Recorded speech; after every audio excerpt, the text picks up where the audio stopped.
Good morning, everyone. Myself Poonam, your business teacher from Takshila Modern Senior Secondary School. Students, we have already covered the concept of business environment, features, importance, and LPG policy. Today, I will cover a new topic, that is impact of economic reforms on the business. As we know, the policy of liberalization, privatization, and globalization made a significant impact on the working of enterprise in business and industry. So, let's discuss. Our first point is increasing competition. After the economic reforms, delicensing and liberalization of foreign firms have increased the competition for Indian firms. अगर आप देखें कि जब बहुत सारी MNCs India में आने लगी, specially telecom industry, airline industry, banking, insurance etcetera, it creates a tough competition for the Indian company.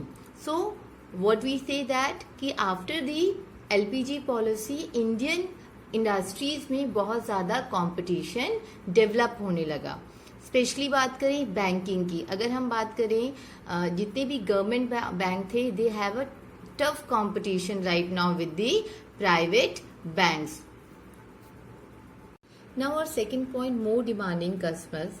Today customers have become more demanding because they are well informed.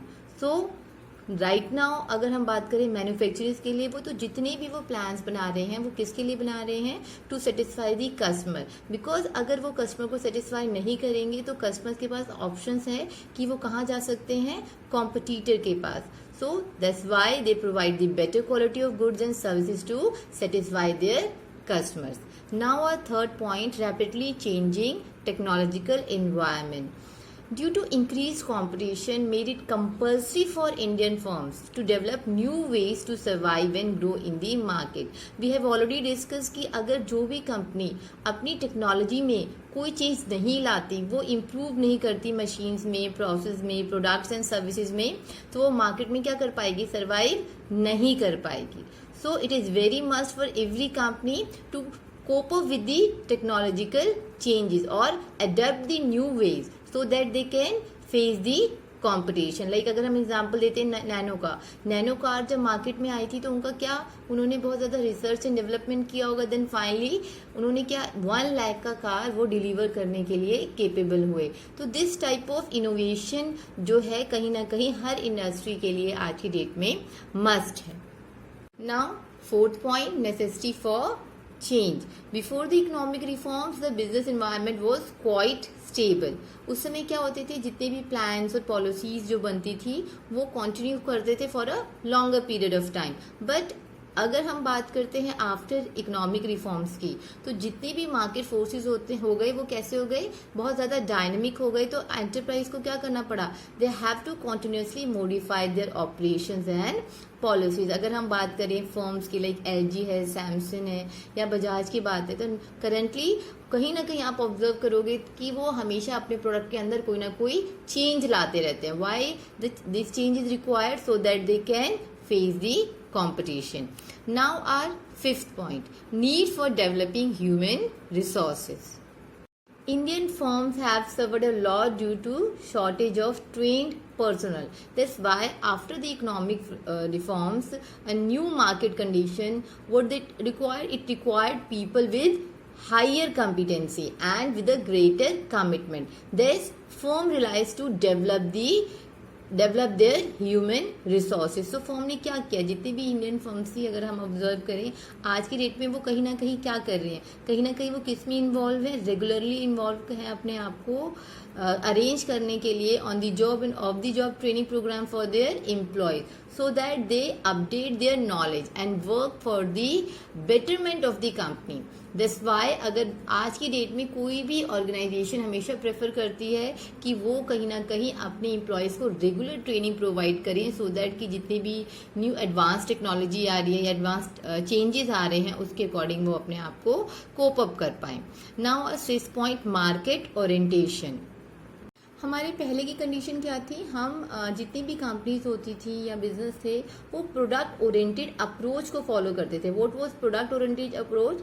It is product first and then go to the market for sale. Means कि सबसे पहले क्या produce होता था, product को produce किया जाता था और उसके अकॉर्डिंग वो मार्केट में सेल होता था। इसका मतलब है कि whatever the product produce by the producer he want to sell it by hook और crook.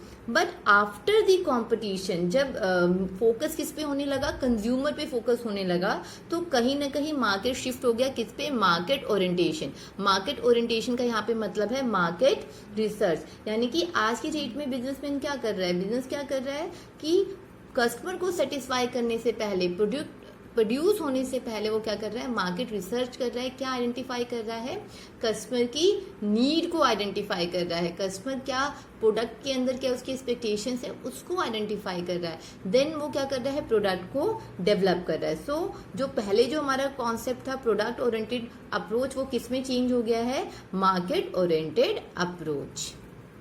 7th point, loss of budgetary support to the public sector. After the economic reforms, the role of public sector has declined. As a result, government has also reduced the financial support to the public sector undertaking.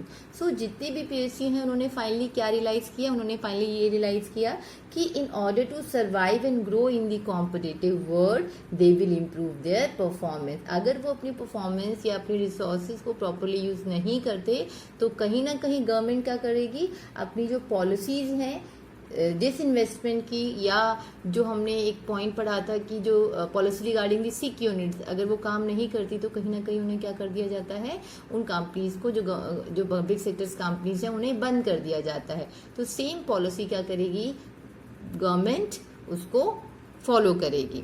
Now our second topic, managerial response to change in business environment. As we know that business enterprise can survive successfully only when it cope up with the environment uncertainty. So इस topic में हम क्या cover करेंगे, इस topic में हम cover करेंगे कि मैनेजर का क्या रिस्पॉन्स होगा towards this dynamic environment. So our first point is diversification.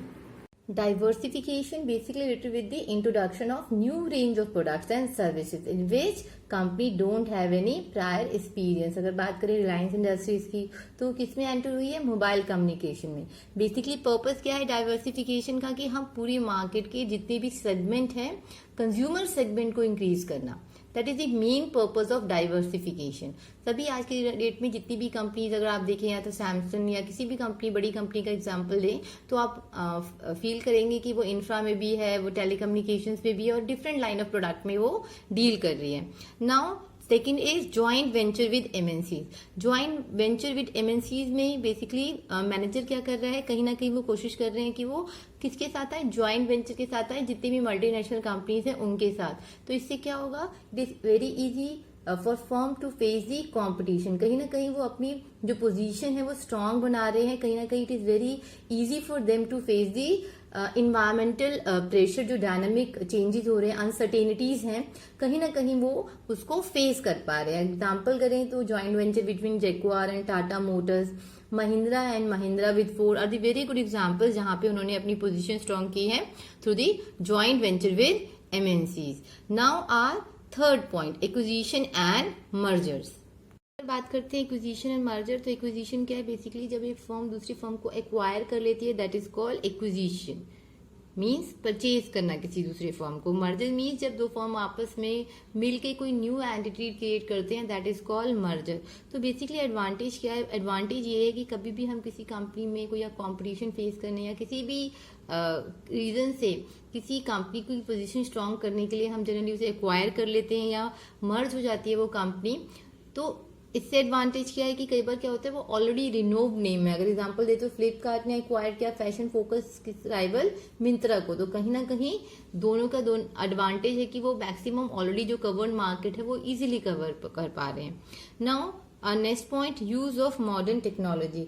Definitely हम क्या मान के चलते हैं कि कभी भी किसी भी कंपनी को अगर मार्केट कैप्चर करना है तो उसे मॉडर्न टेक्नोलॉजी को क्या करना पड़ेगा, अडॉप्ट करना पड़ेगा। बिकॉज अगर टेक्नोलॉजी वो अडॉप्ट करेगा, अपग्रेड करेगा, तभी वो अपनी क्वालिटी में इंप्रूवमेंट ला पाएगा और अपनी कॉस्ट को रिड्यूस कर पाएगा। अगर आप हम देखें तो सबसे ज्यादा चेंजेस किस में आ रहे हैं, कहीं ना कहीं जो जितनी भी मोबाइल फोन्स हैं उनकी प्रोसेसिंग में बहुत ज्यादा डिफरेंस आ रहे हैं। या प्रोग्रेस हो रही है, तो अगर वो टेक्निक को रिड्यूस मतलब इम्प्लीमेंट नहीं करेंगे तो कहीं ना कहीं वो मार्केट को कैप्चर नहीं कर पाएंगे। तो अगर हमने देखा तो हम बार बार यही बात कर रहे हैं कि एक मैनेजर किस तरीके से रिस्पॉन्स कर रहा है, डेफिनेटली वो क्या कोशिश कर रहा है कि वो डायनामिक इन्वायरमेंट को किस तरीके से कोप अप करे। तो सेम लाइक मॉडर्न टेक्नोलॉजी की बात करें या ब्रांड बिल्डिंग की बात करें, एज वी नो दैट कि क्या हुआ है, बहुत सारी एमएनसीज एंटर हो गई हैं, तो कहीं ना कहीं अपने ब्रांड की पोजीशनिंग बहुत ज्यादा स्ट्रॉन्ग करने की जरूरत है। अगर आप देखें टीवी में बहुत सारे एड आते हैं जो पहले इतने नहीं आते थे, अब एक स्मॉल कंपनी भी वो भी क्या कोशिश करती है कि मास स्केल पे अपनी एडवर्टीजमेंट करे, अपने प्रोडक्ट को इंट्रोड्यूस करे। सो आज की डेट में फोकस किस पे हो गया, ब्रांड बिल्डिंग पे। तो brand building is a very important to increase the sale. तो बहुत ज्यादा प्रमोशनल एक्सपेंसेस इंकर करने लगा है कोई भी organisation. Next point is customer orientation. Again customer orientation means focus on the need of the customer. आज के डेट में जितना भी फोकस है किस पे है, कस्टमर में। सो डेफिनेटली जितने भी प्रोडक्ट इंट्रोड्यूस हो रहे हैं वो किसके लिए हो रहे हैं, कस्टमर के लिए। तो डेफिनेटली स्ट्रेस किस पे है, कस्टमर सेटिस्फेक्शन पे। फोकस किस पे है कि अटेंशन हो to satisfy the need of the customer. और यही बहुत सारे कारण हैं जिसके कारण आज जितनी भी कंपनीज है वो उनकी ग्रीवेंसेस सेल बने हुए हैं, जहां पे वो कस्टमर्स की क्वायरीज को हैंडल कर रहे हैं। बहुत ज्यादा कोशिश करते हैं कि कस्टमर को इमीडिएटली सेटिस्फाई कर पाए, सो दैट कि वो मैक्सिमम मार्केट को कवर कर पाए। हमारा नेक्स्ट पॉइंट है हायर लेवल ऑफ कंपनसेशन। हम क्या मान के चलते हैं, हम मान के चलते हैं कि अगर हमारा एम्प्लॉय एफिशिएंट होगा तभी क्या होगा, हमारी जो कहीं ना कहीं हमारा प्रॉफिट हमारे एम्प्लॉय से काफी हद तक रिलेटेड है। एक एक्सपर्ट स्टाफ ही क्या दे पाएगा, मैक्सिमम एक्सपर्टीज दे पाएगा ऑर्गेनाइजेशन को। सो मैनेजरियल एफिशिएंसी टेक्निकल जॉब्स के लिए या टेक्निकल दोनों ही तरीके की मैनेजरियल और टेक्निकल एफिशिएंसी दोनों ही रिक्वायर्ड हैं किसी भी कंपनी को प्रमोट करने के लिए। तो आज की डेट में कंपनी क्या कर रही है, कहीं ना कहीं अपनी एम्प्लॉयज को सेटिस्फाई कर रही है, मोटिवेट कर रही है by giving the maximum salary, maximum package उन्हें दिया जाता है। अपार्ट फ्रॉम दैट उनको बहुत ज्यादा इंसेंटिव स्कीम्स इंट्रोड्यूस किए गए हैं जहां पे उनकी परफॉर्मेंस को क्या किया जाए, इनहैंस किया जाए। तो these are all are the point जहां पे हम देख रहे हैं कि मैनेजर किस तरीके से अपनी स्ट्रैटेजीज में चेंजेस लेकर आए हैं to cope up with the current situation, current dynamic situation. So this is all about this topic. Thank you students.